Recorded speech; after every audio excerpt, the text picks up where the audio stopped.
Protahování nebo stretching. Již dlouho je to součástí fyzioterapie, sportovních výkonů a hlavně sportovní tréninku. Používá se pro snížení rizika úrazu, jako podporu pro sportovní výkon, nebo jako součást cvičky, či po zátěžové fázi.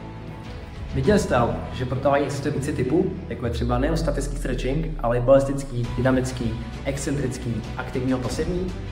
V rámci našeho semináře si povíme nejen, jaké typy stretchingu existují, ale i jaký je jejich mechanismus účinku, na co se jí používat a jaký vlastně konkrétní efekt každého z těch variant, ať už statického, balistického nebo třeba dynamického.